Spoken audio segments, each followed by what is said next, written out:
body bags were whore lies. Who is this irresistible creature who has an insatiable love for the dead?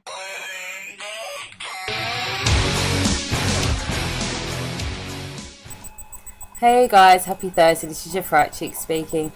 Wow, I really look like fucking like Morticia or something with this. I'm in the process of changing my hair and now I look like a corpse, but never mind, it's all good.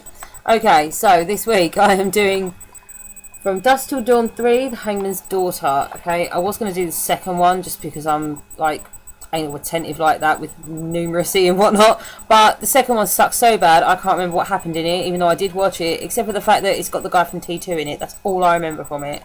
So this one was slightly better but still really crap. It's the only person I recognise in this as well is the girl from Urban Legend, the one with the curly hair. That's literally it. So we open with our main protagonist, if you can call him that, Ambrose Bierce. I have no fucking idea what he's even in the movie for. I really don't, but he seems to be our main guy and the one we're supposed to watch, even though nothing gets explained. So he has these like dreams. He's having dreams of his own death, and I'm assuming it's supposed to be some kind of premonition ability or some kind of psychic ability or just something. But it never gets explained, okay? So if you start watching this thinking, oh, I wonder where that's going, nowhere. Fucking nowhere is where it's going. That's it.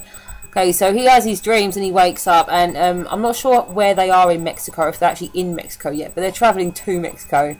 So he's going to go there because he wants to join Panchovilla's army. So that's his point, that's his purpose.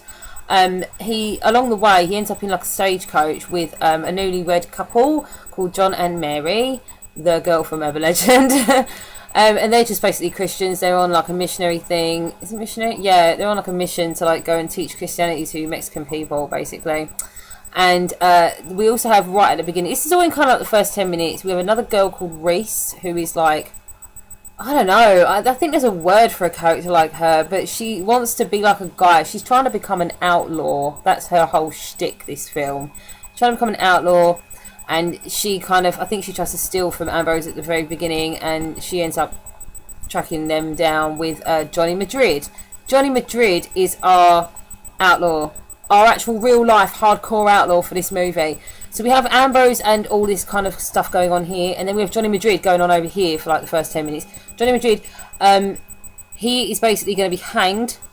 The hangman's daughter, Esmeralda, the very beautiful Esmeralda, shows up at his hanging. Obviously, they've got some sort of history, and he does not like this. So the hangman brings his daughter up and starts whipping her as well. And he inadvertently allows Johnny to escape.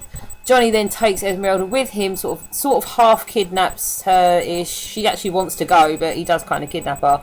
And then eventually Reese meets up with Johnny Madrid and says, look, there's this guy talking about Ambrose, he's got something very valuable, let's go rob his stagecoach. So all of our characters, this is literally all of our characters, people, they all meet up there.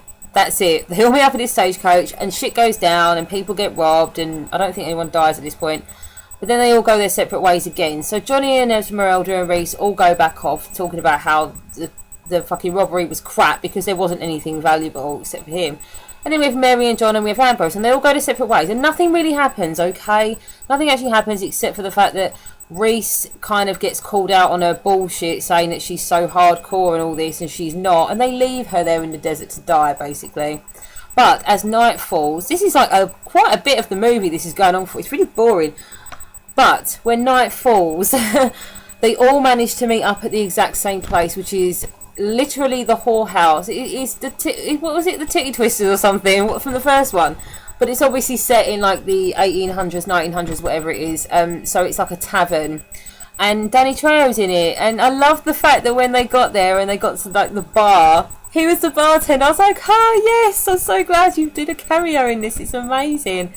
So Johnny Madrid and Esmeralda and all that show up at the bar. The hangman and his posse are en route because they're trying to get his daughter back, and then we have Ambrose and John and Mary there as well. They're just looking for shelter for the night, and that's just literally where anything decent in this movie kicks off from. That is it. The rest is bullshit. I mean, my review is not very interesting, but it was probably way more interesting listening to me talk about how shit this film was than actually watching it. So it literally kicks off, okay? So we all know the score if you've seen from Dusk Till Dawn. When there are people in there and they're having a good time, they shut the doors and all the vampires come out and kill them all. And that is exactly what happens, except for the fact there is a slight little twist in this movie.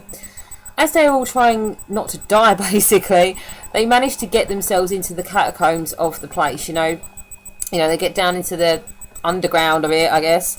And it is at this point that one of the vampires explains to Esmeralda that she is actually a princess, because she is a half human, as in the hangman's daughter, and half vampire, as in her daughter, and that her grandmother's like some ancient vampire who we do see, and there's no way that was a chick, no way. So yeah, they try and like they do a little ritual to bring out her vampirism, and Johnny Madrid is just like, no, Esmeralda, no, and trying to survive at the same time, and all this kind of crap. So a little mini love story going on. But yeah, she's actually Santanico Pandemonium from the first movie. She is basically Salma Hayek's character from the first film, and it's showing us how she became Santanico Pandemonium, and that is it. We just follow them running around the catacombs, trying not to get picked off, but they do. They get picked off one by one. We have a couple of survivors, and Santanico Pandemonium stays behind, and that's it. That is it. Oh my god, this was so uninteresting. This review was so crap, and I don't care. I'm still going to post it because I have nothing else to say about this film. It is so basic. Like you could literally watch the first 10 minutes once you meet all the characters and go, that one's going to do that, that one's going to do that, this will probably happen at some point, and those two will be involved. It's so predictable. It really pissed me off. The only thing that surprised me was the fact that she was Salma Hayek's character, but by the time they got to the tavern, I'd pretty much worked that out. So yeah, I would give this like, I think I'd have to give this like a 3 out of 10, maybe a 4, just for the simple fact that I could like leave it on in the background and not really need to turn it off. Yeah, I'm gonna leave it at that.